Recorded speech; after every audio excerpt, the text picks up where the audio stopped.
Selamat sore saya ucapkan buat kita semuanya, umat-umat yang diberkati oleh Tuhan, dimanapun kita berada pada saat yang berbahagia ini. Kembali lagi kita akan mendengarkan pelajaran ringkasan sekolah Sabat pada saat yang kita juga pada saat ini, di mana pelajaran ini akan membuat kita untuk semakin lebih dekat hanya kepada Tuhan saja. Dan pelajaran ringkasan sekolah Sabat kita, hari Minggu, tanggal 3 Juli 2022. Judulnya ialah kejutan-kejutan. Mari kita tunduk kepala kita satu dalam doa. Bapa kami yang di sorga, terima kasih ya Tuhan, pada saat ini kami rindu untuk mempelajari akan firman Tuhan melalui pelajaran ringkasan sekolah Sabat.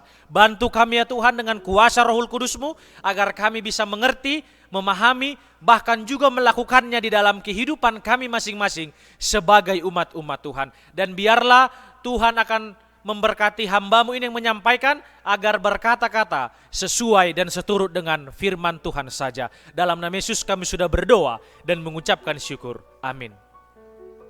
Pelajaran ringkasan sekolah Sabat kita akan kita dengarkan bahwasanya bagaimana, yaitu mengenai kejutan-kejutan. Ayatnya terdapat di dalam 1 Petrus 4 ayatnya yang ke-12. Dikatakan di dalam pelajaran ringkasan sekolah Sabat kita pada saat ini, janganlah terkejut dengan cobaan yang menyakitkan yang juga kamu derita. Seolah-olah dikatakan sesuatu tersebut yang aneh terjadi kepadamu ataupun terjadi kepada kita pada saat ini. Kejutan-kejutan dikatakan yang menyakitkan bisa datang dalam banyak cara di dalam kehidupan kita. Misalnya, kita sebagai umat-umat Tuhan, yaitu diberhentikan dari pekerjaan, dan juga adanya orang-orang yang menderita akan penyakit kronis. Dan yang seterusnya ialah apa saja yang diderita setelah itu, ataupun apa saja yang sedang dialami pada saat ini. Bisa jadi pengkhianatan dari pasangan dan lain sebagainya.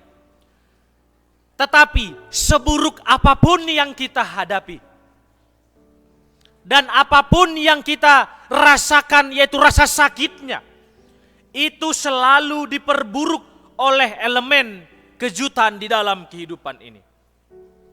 Bahwasanya kata Yunani untuk terkejut dapat diartikan yaitu sebagai orang luar atau asing.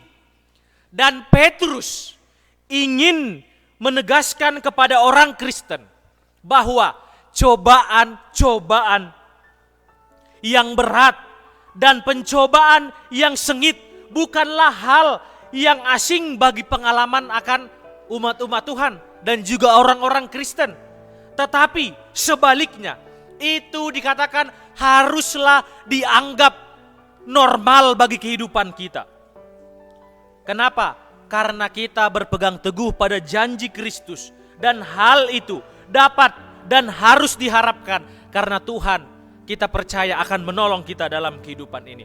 Sementara kata untuk cobaan yang menyakitkan berarti itu dikatakan membakar atau juga disebut sebagai tungku. Ini menunjukkan pengalaman penderitaan bagi iman dapat dikatakan sebagai proses peleburan atau proses daripada cawan lebur itu, dan di mana juga bahwasanya umat Tuhan akan dinista karena siapa? Karena Yesus Kristus ataupun karena Kristus itu sendiri. Dan biarlah kita selalu berbahagia di dalam kehidupan kita. Karena apa? Karena Yesus akan selalu bersama-sama dengan kita. Petrus mengacu pada pencobaan yang merupakan konsekuensi dari berdiri teguh untuk Kristus.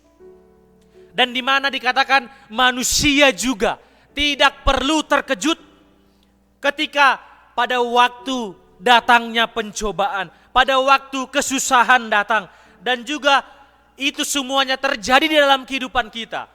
Kita juga harus bisa dikatakan berdiri teguh untuk Kristus.